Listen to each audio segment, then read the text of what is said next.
ሞገስ ብዙዎቻችሁ ሞቷል ብላችሁ ነበር ያሰባችሁት። ያኔ በጥይት ከተመታ በኋላ ተርፏል። ነገር ግን ደም ያስፈልገዋል። ያው ብሩክም ቢሆን አሁን ላይ በጣም በምግብ ስለተጎዳ ሐኪም ቤት ገብቶ በግሉኮስ ነገሮችን እየተከታተለ ነው ያለው። በዚህ ደስ ያላችሁ ካላችሁ ዛሬም ቢሆን ቪዲዮውን ላይክ በማድረግ ብዛታችሁን አሳዩኝ። ሌላው እነ ቅድስት ምሳሌ ቤት ውስጥ ቁጭ ብለው ያው ብሩክና መድብል አንድ ላይ ወደ ቤት ይመለሳሉ ብለው እየጠበቁ ነው ያሉት። በስተመጨረሻም ቤት ላይ ማታ አንኳኩተው የነበሩበት ሰዓት ላይ እግራቸው ብቻ እየታየ የነበረውና ወደ ቤት ውስጥ ሲገቡ ምሳሌ ደንግጣ ወደ ኋላ ስትሸሽ የነበረው እነማን እየገቡ ይመስላችኋል?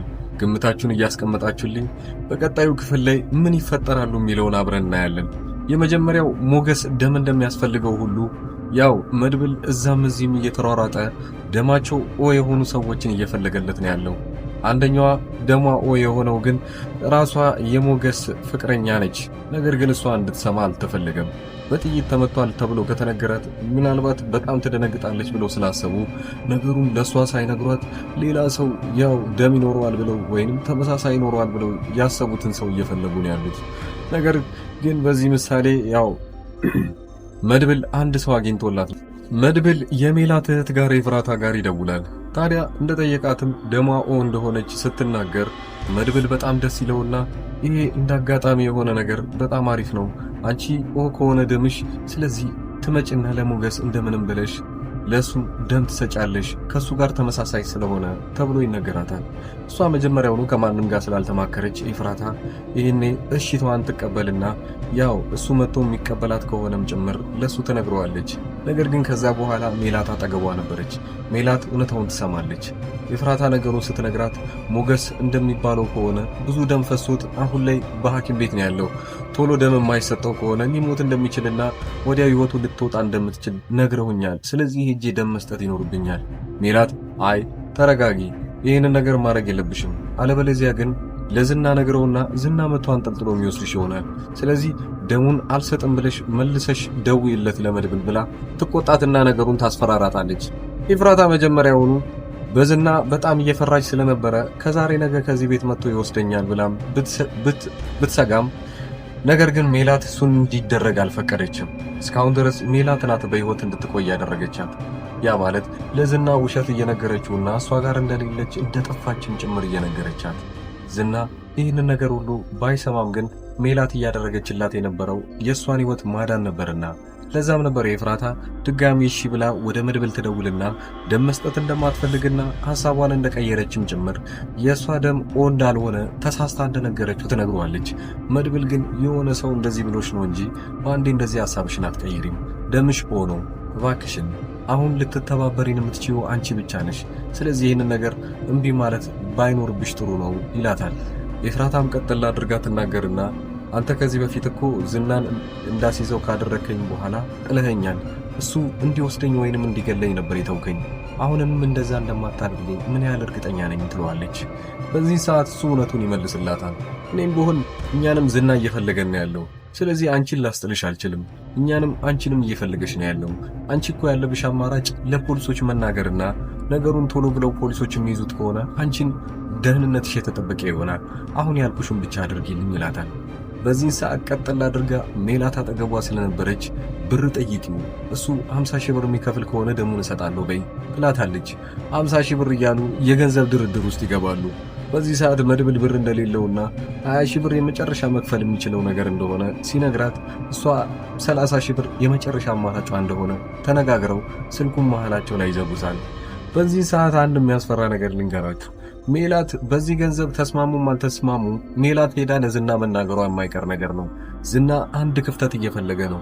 ዝና ያው ብሩክ ማምለጡን ወይንም እነሱ ማስመለጣቸውን በጣም ደንግጦ ያንን ነገር ማድረግ እንደሌለባቸውና በጣም እንደተናደደ ካሌብ ሞሲሳ ጋር ደውሎ ደግሞ ይኸውልህ እናቆየው እያልክ ሰው መሞት ይኖርበታል እያልኩ አሁን ደግሞ ይኸው አስመለጠው ብሎ ይናደድበታል። ዝና በዚህ መሃል ላይ ያው ኤፍራታ ለሞገስ ደም መስጠት እንዳለባት ከሰማ ይህንን ነገር ወደ መጥፎ ነገር ይቀይረውና አሪፍ ተንኮል የሚሰራበት ይሆናል።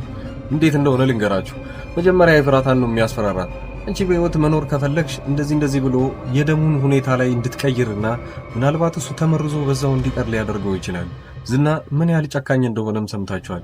አሁን ደግሞ አንዲት ከወደ አረብ ሀገር መሄድ ያለባትን ልጅ መጀመሪያውኑ ከገጠር ስትመጣ እነዚህ በደላላ መልኩ እንልካታለን ብለው ባዳ ያሰቡበት ቦታ እሷ የራሷን ነገር እንዳለ አሰናርታ ከጨረሰች በኋላ ግን ዝና ላይ ይጥላታል።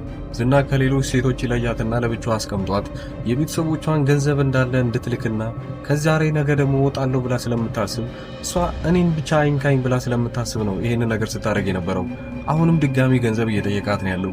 ገንዘቡ ለዝና ለምንድን ነው ያስፈልገው? አሁን እየተጨነቀ ያለው እሷ ብቻ ነች፣ ቶሎ ብላ ገንዘቡን እንድታደርስለት። ወይስ ይሄ ሰውዬ ወይንም ዝና ሊሸሽ ፈልጎ ነው ከሷ ገንዘብ የፈለገው? ያው እያስጨነቃት ነው ያለው። ቤተሰቦቿ ከብቶቿን ሽጣ ምናምን እንዳለ ከዚህ በፊትም እንዳስላካትና አሁን ላይ ደግሞ ያላቸውን ሀብት ንብረት እንዳለ ጠራርገው የማይሰጡ ከሆነ አንቺን በህይወት አያገኙሽም ብሎ እያስፈራራት ነው። እሺ ብላለች። ዛሬ ማታ እንዳያልፍ ብሎ ነገሩን አሰናርቶ ጨርሶታል። ለምንድን ነው ዝና ገንዘብ ያስፈልገው?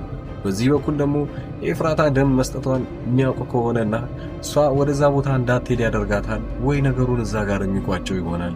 ያኔ ሞገስ ያለበት ሐኪም ቤት ድረሱላ እስከ መሄድ ሊደርስ ይችላል። ወዲያውኑ ግን ወደ ቤታቸው የተመለሱት መድብልና ብሩክ ይሆናሉ ማለት ነው። ብሩክ ከነቃ ያው ወደ ቤቱ የሚመለስበት ሌላ ምንም አይነት ምክንያት የሚያስቀረው ነገር የለም። ለዛም ነው ቀጥታ ወደ ቤቱ የሚሄደው። ምሳሌ ግን በዛ ነገር ላይ ሆኖ ፊቱ እንደዛ ተጎሳቅሎና እንደዛ ሆኖ ስታየው ምን እንደደረሰበትና ከዚህ በፊት ምን እንዳጋጠመው መጠየቋ የማይቀር ነገር ነው። ያኔ ምን ይመልሱለት ይሆን? ሌላኛው እንግዲህ ብሩክ ወደ ቤቱ በሰላም ከተመለሰ በኋላ የሞገስም ጉዳይ ደግሞ አሳሳቢ ነው የሚሆነው። በጥቂት ቀናቶች ውስጥ ደም የማያገኝ ከሆነ ያው ደሙ እንዳያገኝ ከተደረገ ሊሞት ይችላል። ያው እንግዲህ በሽጉጥ ከተመታ በኋላ ብዙ ደም እንደፈሰሰው አይታችኋል። ሞገስን ሊያተርፉት የሚችለው አንደኛ ፍቅረኛው ነች፣ ሁለተኛዋ ደግሞ ኤፍራታ ሆና ተገኝታለች። ፍቅረኛው በዚህ በኩል እንድትሰማ በጭራሽ አይፈልግም። ሞገስ ለዛ ነው ሌላ አማራጭ እንዲፈልጉ የነገራቸው። ካልሆነ ካልተሳካ ግን ወደዛው አማራጭ መሄዳቸው የማይቀር ነገር ነው። ፍቅረኛው ግን በዚህ በኩል ሌላ አጣብቂኝ ውስጥ ገብታለች። እስካሁን ድረስ ጠበቃው እሷን እያስፈራራት ይገኛል።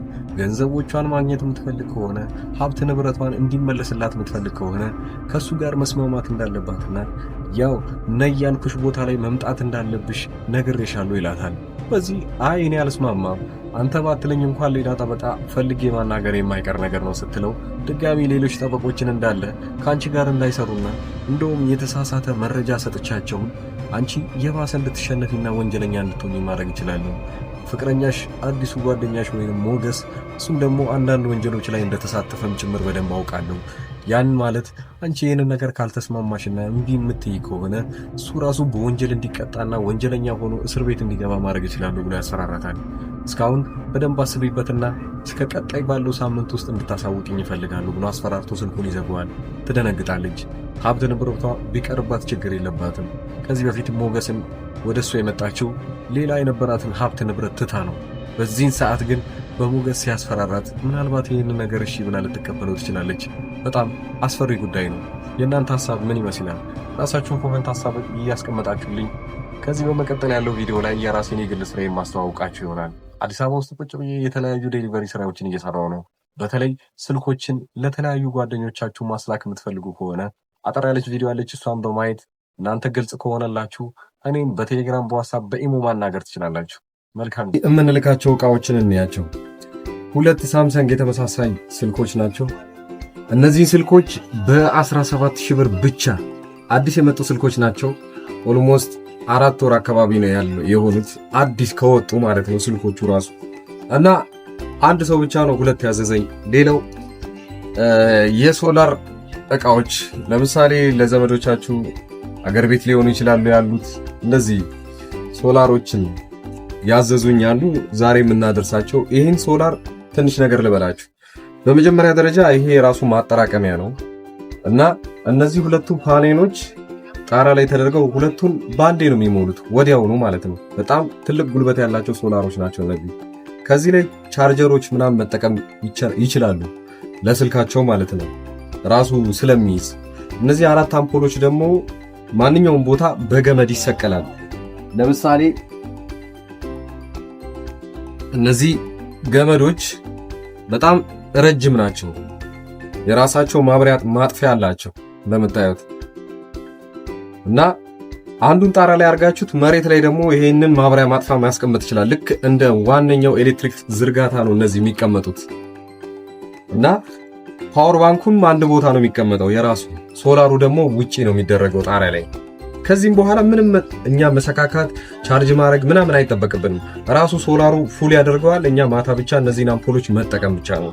በጣም ባሪፍ ዋጋ በ14,000 ብር ብቻ ማለት ነው። ሁለቱን ሶላር እና 4 አምፖል ያለው እንደዛው ሶላር የሚቀንሱ ደግሞ ሌሎችም አሉ። በጣም የሚቀንሱ ከ6,000 ብር ጀምሮ አሉ ሶላሮች ለቻርጀር እና ለቤት ውስጥ አምፖሎች የሚሆኑ ለተለያዩ ነገሮች። በዛው ልክ ደግሞ ከፍ እያሉ የሚመጡ አሉ። እስከ 40,000 ብር የሚሸጡ ትላልቅ ለምሳሌ ቲቪዎችን ምናምን እንዲሰራ የሚፈልጉ ሶላሮች አሉ።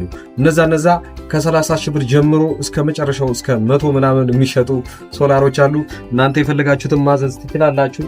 ስልኮችም እንደተባለው ብዙ ስልኮች የምታዘዘው ስልክ ላይ ነው እና አሁን ይሄ አንድ ሰው ቦታ ላይ የሚላክ ነው። ከዚህ በፊት ልጅቷ አዛ ያንን ከደረሰላት በኋላ ልክ ነው ብላ ለጓደኛዋ ደግሞ ከዛ በኋላ ያዘዘችው ስልክ ነው።